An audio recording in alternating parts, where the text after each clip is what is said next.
আসসালামু আলাইকুম রহমতুল্লাহি ওবরকাতুহ।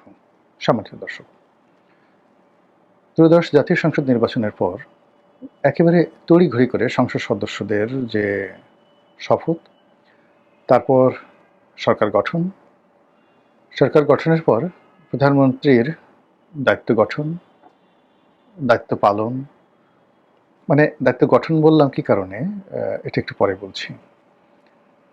দায়িত্ব পালন, ছুটির দিনে অফিস করা, মানে সব কিছুতেই একটা ম্যাজিক্যাল কর্মকাণ্ড চলছে। আমাদের অতীত অভিজ্ঞতা হলো যে যখন প্রথার বাইরে গিয়ে কেউ কিছু করার চেষ্টা করেন এবং সেটা যদি মানুষকে আকৃষ্ট করার জন্য, মানে খুব একেবারে দ্রুত মানুষ যেন হাতে তালি দেয়, প্রশংসা করে, এই কাজগুলো যখন কোনো রাজকর্মকর্তা করেন তখন তার শেষ পর্যন্ত সফলতা আসে না। এটাই বাস্তবতা। এখন ধরুন বর্তমান সরকার যে কাজগুলো করছেন, আমার কাছে, আমি শুধু ইন ডিটেলস বললাম না, আমার কাছে মনে হচ্ছে জনাব তারেক রহমান সাহেব এবং তার যারা লোকজন রয়েছেন তারা খুব দ্রুত মানুষের যাকে বলা হয় দৃষ্টি আকর্ষণ করতে চাচ্ছেন, এবং বিএনপির যে সকল কর্তা ব্যক্তি যারা আছেন তারা মন্ত্রী, এমপি এবং প্রধানমন্ত্রীর কর্মকাণ্ড এগুলো নিয়ে সামাজিক মাধ্যমে যতটা সরব, এতটা সরব বাংলাদেশ নয়, আশেপাশের দেশেও দেখা যাচ্ছে না। মূলত এটা একটা ফেসবুকের সরকারে পরিণত হয়েছে। প্রধানমন্ত্রী কোথায় গেলেন, মন্ত্রীরা কী করলেন, সব কিছুই বিএনপির যে ফেসবুক পেজ আছে সেখানে আপডেট দিতে হবে, আপলোড করতে হবে এবং লোকজনকে জানাতে হবে। আর এর নিচে যে কমেন্টগুলো পড়ছে, সেই কমেন্টগুলোতে ইতিবাচক যে কমেন্টগুলো পড়ছে সেগুলো নিয়ে আনন্দ এবং ফুর্তি করতে হবে এবং বলতে হবে যে অনেক ভালো আছি। মন্ত্রীরা নিজ নিজ ফেসবুক থেকে প্রায় প্রতিদিন 4-5টা করে স্ট্যাটাস দিচ্ছেন। স্বয়ং তারেক রহমান সাহেবের যে ভেরিফাইড ফ্যান পেজ রয়েছে সেখান থেকে আসছে। তারপর বিএনপির মিডিয়া সেল আছে, সেখান থেকে আসছে। বিএনপি দলীয় যে ফোরাম আছে সেখান থেকে এই ভিডিওগুলো আসছে। ফলে বুঝতে পারছেন যে প্রতিটা মুহূর্তে ফেসবুকে সয়লাভ হয়ে যাচ্ছে। অবস্থা দৃষ্টি মনে হচ্ছে যে সরকার, মানে বিএনপি সরকার, ইলিয়াস হুসাইন যাকে সবাই ইল্লু ডাকে, আর পিনাকি যাকে সবাই পিঙ্কু ডাকে, তো ইলিয়াস এবং পিঙ্কু মানে ইল্লু এবং পিঙ্কু, এরা যেভাবে ফেসবুক সেলিব্রিটি, এখন এদের সঙ্গে পাল্লা দিয়ে বিএনপিকেও ফেসবুক সেলিব্রিটি হতে হবে, এরকম একটা তোড়জোড় ভাবসাব চলছে। এনিওয়ে, বড় দল, বড় চিন্তা, বড় মানুষ, সেই ব্যাপারে কোনো বক্তব্য নেই। কিন্তু আমরা যারা সাধারণ আমজনতা প্রথম দিকে গত 18 মাস পূর্বে যখন ডক্টর মোহাম্মদ ইউনূস এলো, ঠিক সেই সময়টাতে এরকম ফেসবুক কেন্দ্রিক কর্মকাণ্ড দেখতে পেলাম। স্বয়ং গভর্নমেন্ট অফ বাংলাদেশ, তারপরে প্রধান উপদেষ্টার মানে ফ্যান, মানে ভেরিফাইড ফ্যান পেজ, এরপর ওনার অন্যান্য কর্মকর্তা যারা আছেন, তারপর উনি কিছু লোককে নিয়েছিলেন যারা সাংবাদিকদের মধ্য থেকে, তারা সবাই বিভিন্নভাবে ডক্টর মোহাম্মদ ইউনূসের গুণকীর্তন, সরকারের গুণকীর্তন, এগুলো বলার পাশাপাশি এনসিপি এবং জামাত যারা ওই সময়টিতে সামাজিক মাধ্যমে মারাত্মকভাবে যাকে বলা হয় প্রভাবশালী ছিলেন, তো তারা সবাই এক একটা স্ট্যাটাস দিত, লক্ষ লক্ষ, সেই মানে যাকে বলে তাসনিম জারারটা বেশি হয় না আহমদুল্লোরটা বেশি হয়, আহমদুল্লোরটা বেশি হয় না আজাহারিরটা বেশি হয়, আজাহারিরটা বেশি হয় না আমিরে জামাতেরটা বেশি হয়, আমিরে জামাতেরটা বেশি হয় নাকি ইল্লু পিঙ্কুদেরটা বেশি হয়। এগুলো নিয়ে যখন হই হুল্লোড় চলছিল, সারা দেশের মানুষ তখন ভাবা শুরু করলো যে এই সরকারের টাকার অভাব হবে না, এই সরকারের লোনের অভাব হবে না, সারা পৃথিবী ডক্টর মোহাম্মদ ইউনূসের পদতলে, ইত্যাদি ইত্যাদি সব কিছু। কিন্তু 4-5 মাস যেতেই আমাদের মোহ ভঙ্গ হয়ে গেল এবং আমরা দেখলাম যে ফেসবুকে যা হচ্ছে বাস্তবে তার উল্টো হচ্ছে। এবং 17 মাসে সারা বাংলাদেশের সর্বনাশ করে যেভাবে ডক্টর মোহাম্মদ ইউনূস বিদায় নিলেন এবং তার উপদেষ্টারা যেভাবে অবনত মস্তকে চলে গেলেন, এই নির্মম বাস্তবতা থেকে যদি আমরা শিক্ষা না নেই তবে আল্লাহর লানত আমাদের জন্য অপরিহার্য। সেক্ষেত্রে বর্তমান যারা ক্ষমতায় আছেন তারা যে কাজগুলো করছেন সেই কাজগুলো অতীতে যারা করেছে তারা আজ পর্যন্ত কেউ সফল হতে পারেনি। ফেসবুককে কেন্দ্র করে, সোশ্যাল মাধ্যমকে কেন্দ্র করে মব তৈরি করা যায়, all on a sudden Tahrir স্কোয়ারে বিরাট জনসমাবেশ করা যায়। 3 থেকে 4 দিন বা 48 ঘন্টার মতো একটা সময় দেশকে উত্তেজিত রাখা যায়। এর বাইরে সামাজিক মাধ্যম দিয়ে অন দ্য লং রানে মানুষের যাকে বলা হয় মানে মস্তিষ্কে কোনো ইতিবাচক প্রতিক্রিয়া তৈরি করা যায় না, নেতিবাচক প্রতিক্রিয়া তৈরি করা যায়। ইতিবাচক প্রতিক্রিয়া তৈরি করার জন্য মূলধারার গণমাধ্যম লাগবে এবং মূলধারার গণমাধ্যমের মধ্যে আবার পত্রপত্রিকা লাগবে। এমনকি টেলিভিশনের যে খবরগুলো হয়, প্রামাণ্যচিত্রগুলো হয়, এগুলো মানুষ মনে রাখে না।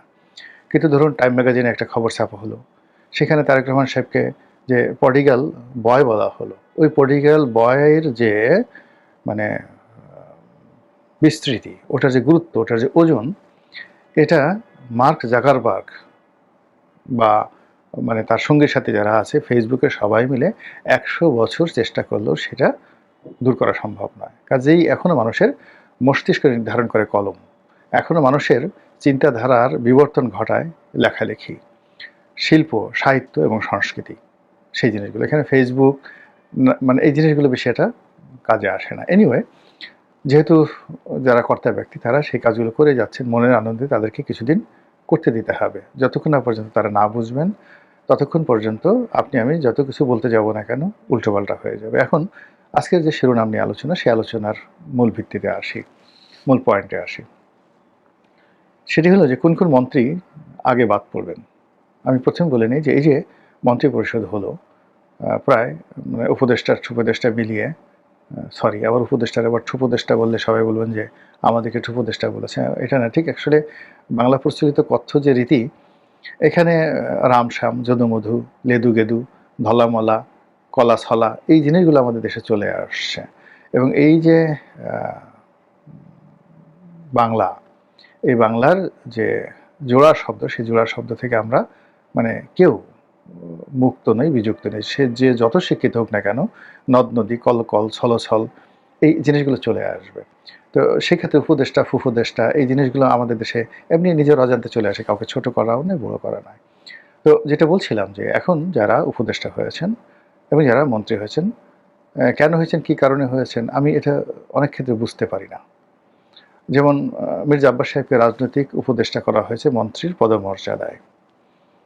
তো তিনি তারেক রহমান সাহেবকে কী রাজনীতির উপদেশ দিবেন, এটা আমি বুঝি না। বিকজ মির্জা আব্বাস সাহেবের যে রাজনীতি আর তারেক রহমান সাহেবের রাজনীতি 180 ডিগ্রি অ্যাঙ্গেলে একেবারে উলটপালট।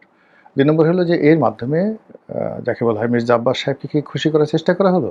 Not like that. তিনি আরও অপমানিত বোধ করবেন, প্রচণ্ড অপমানিত বোধ করবেন। অর্থাৎ তাকে যদি কোনো মন্ত্রিত্ব না দেওয়া হতো, যে সংসদ সদস্য হিসেবে তিনি যতটা অপমান বোধ করতেন, উপদেষ্টা পরিষদের সদস্য হয়ে তিনি যখন ক্যাবিনেটে দপ্তরবিহীন মন্ত্রী হিসেবে প্রধানমন্ত্রীকে রাজনৈতিক উপদেশ দিবেন, যেটা কিনা প্রধানমন্ত্রী কোনোদিন তার কাছে চাইবেন না। আর মির্জা আব্বাস সাহেব এত বেকুব নন, তিনি স্বপ্রণোদিত হয়ে জনাব তারেক রহমান সাহেবকে উপদেশ দিতে যাবেন। ফলে কি হলো? এতে করে সমস্যা বাড়বে। অন্য যাদেরকে উপদেষ্টা বানানো হয়েছে, আমি একই পরিণতি তাদের সবার ক্ষেত্রেই মনে করছি। অর্থমন্ত্রীর মানে যিনি আছেন, রাজনীতির পরখা একজন মানুষ, অর্থনীতির ব্যবসা বাণিজ্য থেকে শুরু করে সব ব্যাপারে যাকে বলা হয় ঘাঘু প্লেয়ার। তো আমির খসরু মাহমুদকে উপদেশ দিবেন রাশেদ তিতুমির, মানে এই কথা মানে বিশ্বাস করব আমি, অন্ততপক্ষে এই পর্যায়ে আমার জ্ঞান বুদ্ধি পৌঁছায় নাই। অথবা ধরুন যাকে বলা হয় এই 70 বছর বয়সে একটা দৌড় দিয়ে, লাফ দিয়ে যেখানে একজন মানুষ 4-5 ফিট উঁচে উঠে যান, এহসানুল হক মিলন। তো তিনি যখন একেবারে যুবক, সেই সময়টিতে সারা বাংলাদেশ তোলপাড় করে দিয়েছেন। এখনও তাকে সবাই হেলিকপ্টার মন্ত্রী হিসেবে ডাকে। তো সেই হেলিকপ্টার মন্ত্রীকে উপদেশ দিবেন মাহাদি আমিন, মানে এটা রোজ কিয়ামতের আলামত। এটা কোনোদিন এটা হবে না। এটা নিয়ে যদি বাড়াবাড়ি হয়, আইদার মাহাদি আমিন চাকরি হারাবেন অথবা এহসানুল হক মিলন চাকরি হারাবেন। দুজনের একজন চাকরি হারাবেনই, একসাথে এটা চলবে না। এরপর জাহিদ, ডক্টর জাহিদকে উপদেষ্টা নেওয়া হয়েছে। খোলামেলা বলতে এটা কেন নেওয়া হলো? জাহিদ শিক্ষিত, ভালো কথা বলেন, আমার সাথে খুবই ভালো সম্পর্ক, কিন্তু এটা কেন নেওয়া হলো? রুমিন ফারহানাকে রাগিয়ে দেওয়ার জন্য, নাকি মাহমুদুর রহমান মান্নাকে রাগিয়ে দেওয়ার জন্য, নাকি সত্যিকার অর্থে ডক্টর জাহিদের সঙ্গে দীর্ঘদিন থেকে জনাব তারেক রহমানের সাথে সম্পর্ক ছিল এবং জাহিদের বুদ্ধিতে তারেক রহমান সাহেব আজকের এই পর্যায়ে এসেছে? What ever maybe. তো এরকম অনেকগুলো বিষয় নিয়ে কিন্তু মন্ত্রিপরিষদের ভিতরে বাইরে সমাজে আলোচনা করা হচ্ছে যে কেন এবং কি কারণে এই উপদেষ্টা নিয়োগ করা হলো, আর মন্ত্রীদের মধ্যে ওকে কেন মন্ত্রী দেওয়া হলো, ওকে কেন মন্ত্রী দেওয়া হলো, ওকে কেন ওই মন্ত্রণালয় দেওয়া হলো, এই জিনিসগুলো নিয়ে আলাপ আলোচনা হচ্ছে। এখন মন্ত্রীদের মধ্যে আমি নাম বলবো না, যে কয়েকজন মন্ত্রী আছেন তাদের মধ্যে বেশ কয়েকজন ইতিপূর্বে 2001 থেকে 2006 পর্যন্ত ছিলেন, এবং ওই সময় তারা অথর্ব মন্ত্রী ছিলেন, অযোগ্য ছিলেন, দুর্নীতিবাদ ছিলেন, এবং তাদের নৈতিক যে চরিত্র, সেই চরিত্র বিএনপি সব মানুষ জানে যে এরা হাতের কাছে যা পাবে, হাতের কাছে কালা ধলা মানে কোনো কিছু বাদ নেই, হাতের কাছে যা পাবেন তাতেই একটা টিপ মারতে হবে, তাকেই একটু টান দিতে হবে এবং সেখান থেকে কিছু নিতে হবে। এদের সব অভ্যাসই আছে মাশাল্লাহ। এই মানুষগুলো এই বুড়া বয়সে, যারা এই যৌবনকালে এই কাজগুলো করেছেন, যেখানে কোনো সফলতার ছাপ নেই, এই বুড়ো বয়সে তারা কি করবেন, এটা নিয়ে অনেক প্রশ্ন আছে। ফলে এদেরকে নিয়োগ দেওয়া হয়েছে বটে, কিন্তু লং রানে এরা সফলতা দেখাতে পারবেন তো নাই, উল্টে ফেলে সরকারকে এমন একটা জায়গাতে ফেলে দেবে যে সেখান থেকে সরকার আর উঠতে পারবে না। আপনি দেখুন যে প্রথম দিকে যদি ডক্টর মোহাম্মদ ইউনূস উইদিন 3 মাসের মধ্যে তিনি ঘাটাঘাট মন্ত্রী পরিষদটা বা উপদেষ্টা মণ্ডলী চেঞ্জ করে নিতেন। যে সমস্ত উপদেষ্টা মণ্ডলী একটু বেশি বুঝেছিল, যারা তার মুখের উপর কথা বলতো, তাদেরকে বাদ দিয়ে তিনি যদি নতুন নিতেন, আজকে এই অবস্থায় তাকে যেতে হতো না। সামনে লিখে রাখেন, তার পরিষদে যারা লোকজন আছে সবাইকে ঝক্কি ঝামেলা পোহাতে হবে, সবাইকে দুদকের বারান্দায় ঘুরতে হবে, কোর্ট কাছারিতে আবার তাদেরকে যেতে হবে, এবং তাদের প্রতিষ্ঠানসমূহ ব্যবসা বাণিজ্য থেকে শুরু করে যা কিছু করছে সব জায়গাতেই বিপত্তিতে পড়তে হবে। এরশাদ দীর্ঘদিন টিকে ছিলেন না, কারণ হলো এরশাদ পোশাক পাল্টানোর মতো করে মন্ত্রী পরিষদ পাল্টাতেন। সকালবেলা মন্ত্রীরা মানে ঘুম থেকে উঠতেন এই ভয় যে তাদের মন্ত্রিত্ব আছে কিনা। ফলে one of the finest cabinet তিনি সবসময় চালিয়েছেন, তার ক্যাবিনেট সবচেয়ে অ্যাক্টিভ ছিল। তো সেটা যদি তারেক রহমান সাহেব ফলো করেন, তাহলে এই বর্তমান যারা ঢুকেছেন তাদের আনন্দিত হওয়ার কোনো কারণ নেই। প্রতিটা মুহূর্তে এটা পরিবর্তন হতে পারে। আর যদি তিনি স্থির থাকেন যে আমি যেটা করেছি সেটাই ফাইনাল, ভালো করুক মন্দ করুক শেষ পর্যন্ত আমি যতদিন আছি এরা থাকবে, তাহলে তার পরিণতিও ডক্টর মোহাম্মদ ইউনূসের মতো হবে, এর বাইরে অন্য কোনো কিছু যাবে না। একই অবস্থা দেখুন, শেখ হাসিনা কিছু কিছু ক্ষেত্রে দ্রুত সিদ্ধান্ত নিতে পারেননি। তিনি সৈয়দ আবুল হোসেনকে বাদ দিয়েছেন, কিন্তু যখন বাদ দেওয়ার দরকার ছিল তখন দেননি, আর যখন দিয়েছেন তখন তাকে বাদ দেওয়ার কোনো প্রয়োজন ছিল না। তার কয়েকজন উপদেষ্টা ছিলেন, মশিউর রহমান, তার উপদেষ্টা ছিলেন এসটি ইমাম পুরো প্রশাসনকে তছনছ করে ছেড়ে দিয়েছে, আর মশিউর রহমান কাস্টম, বন্ড, তারপর শেষে এনবিআর এবং বাংলাদেশ ব্যাংক তছনছ করে ছেড়ে দিয়েছে, অর্থ উপদেষ্টা ছিলেন। এর বাইরে সালমান এফ রহমান বাণিজ্য উপদেষ্টা ছিলেন। কি করেছে আপনারা সবাই জানেন। তার আইনমন্ত্রী, যে কজন আইনমন্ত্রী, ইট ওয়াজ এ ব্যাড চয়েস। মানে উনি প্রথম থেকে যে কজন আইনমন্ত্রী নিয়েছেন, এবং কেন মন্নুজান সুফিয়ানকে, সাহারা খাতুনকে তার মন্ত্রী বানাতে হবে। তো এই জিনিসগুলো তার একটা ভিতরে অহমিকা বোধ জন্ম নিয়েছিল যে তিনি যাকে হাত দিবেন তার মাথায় সোনা ফেলবে। এখন মন্ত্রী এমপি হয়েছে ধানমন্ডি থেকে ফজলে নূর তাপস, হি ওয়াজ এ জেন্টলম্যান, ব্যবসা বাণিজ্য করতেন, তারপর শেষে উকালতি করতেন, ভালো ছিল। এখন সেখানে ধানমন্ডি থেকে এনে তাকে সিটি কর্পোরেশনের মেয়র বানাতে হলো, তার ভাই পরশকে একেবারে অরাজনৈতিক একজন ভদ্রলোক, তাকে এনে যুবলীগের চেয়ারম্যান বানাতে হলো। এই জিনিসগুলো on the long term Awami লীগের সর্বনাশ করেছে। একই অবস্থা যদি বিএনপি করে, আওয়ামী লীগের যে পতনের কারণগুলো তাদেরকে মূল্যায়ন করতে হবে। 2001 থেকে 2006 তাদের পতনের মূল কারণগুলো কী ছিল, এবং ওই সময়টাতে যে বদনামগুলো হয়েছে, একটা বদনামও কিয়ামত পর্যন্ত বিএনপি মুছতে পারবে না। যতই চেষ্টা করুন তারেক রহমান সাহেব, তিনি হঠাৎ করে যেমন রাজু জেন্টেলম্যান বান গিয়া, এই জিনিসগুলো তিনি করতে পারবেন, কিন্তু পান থেকে চুন খসলে লোকজন সেই তাকে আবার সেই আগের জায়গাতে ফিরিয়ে নিয়ে আসবে। এই বাস্তবতা মেনে নিয়ে তিনি যদি মনে করেন যে লোকজন আমাকে এটা জানেন, ফর্মে আমাকে যারা অপছন্দ করেন তা আমাকে এই কথাগুলো বলেন। তো আমার সম্পর্কে যেমন যারা মন্দ কথা বলেন, আমি প্রত্যেকটা মুহূর্তে সেটা স্মরণ করি, এবং যারা আমাকে মন্দ বলেন তাদের কাছে আমি কখনই ওভার স্মার্ট হওয়ার চেষ্টা করিনি। আমি ধরে নিই যে তারা এই কাজ করবি, মন্দ করবি, তাদেরকে খুশি করার জন্য আমি কোনো কাজ কখনো করি না। আমি শুধুমাত্র যে কাজগুলো করি আমাকে যারা পছন্দ করেন তাদের জন্য। কিন্তু এখন সরকার যে কাজগুলো করছে, তাদেরকে যারা সমালোচনা করছে, ছোট মনে করছে, অযোগ্য মনে করছে, তাদের কাছে সে কৃতিত্ব এবং মহত্ব দেখাতে গিয়ে কিন্তু বিপদে পড়ছে। এবং একই ভুল কিন্তু বঙ্গবন্ধু করেছিলেন।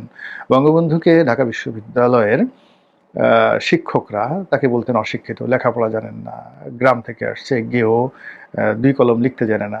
তো এই জন্য তিনি যে কোনো মূল্যে ঢাকা বিশ্ববিদ্যালয়ে যাওয়ার চেষ্টা করেছেন এবং এটা তার জন্য বিপর্যয় ডেকে নিয়ে আসছে। একই অবস্থা কিন্তু এরশাদ সাহেবও করেছেন। ঢাকা বিশ্ববিদ্যালয় দখল করার জন্য তিনি কোন কোন মন্ত্রী সবার আগে বাদ পড়তে যাচ্ছেন, কারা কারা ব্যর্থ হতে চলেছেন? সেই নতুন বাংলা ছাত্র সমাজকে বন্ধ করে দিলেন, ওটার মাধ্যমে তার আবার পতন শুরু হয়ে গেল। এরকম অনেক কিছু আছে। এখন আবার সেই খাল কাটা শুরু করতে হবে, আবার সেই ফ্যামিলি কার্ড শুরু করতে হবে। এখন ফ্যামিলি কার্ডের টাকা কই? সরকারকে তো এমনি দেনাগ্রস্ত রাষ্ট্র।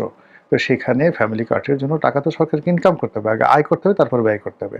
এবার এখানে টাকা ছাপিয়ে অন্য গুরুত্বপূর্ণ ফান্ড থেকে টাকা এনে বা প্রধানমন্ত্রীর ত্রাণ তহবিল এনে আপনি ফ্যামিলি কার্ড চালু করলেন। মানে দেখানোর জন্য যে আমি পারি। কিন্তু আল্টিমেটলি এই জিনিসগুলো তো অন দ্য লং রান আপনি চালাতে পারবেন না। তো এই বিষয়গুলো নিয়ে দেখবেন যে একটা সময় মন্ত্রীদের মধ্যে, ক্যাবিনেটের মধ্যে, উপদেষ্টাদের মধ্যে যে বিবাদ এবং বিসংবাদ শুরু হবে এবং একে অপরকে দোষারোপ করার সংস্কৃতি যখন শুরু হবে, তখন সারা বাংলাদেশে বিএনপির মধ্যে যে অন্তর্দ্বন্দ্ব কোলাহল, চাঁদাবাজি, মাস্তানি এগুলো জ্যামিতিক হারে বাড়তে থাকবে। আর তখন কি হবে? অপেক্ষা করুন এবং দেখতে থাকুন। আসসালামু আলাইকুম ওয়া রাহমাতুল্লাহি ওয়া বারাকাতুহু।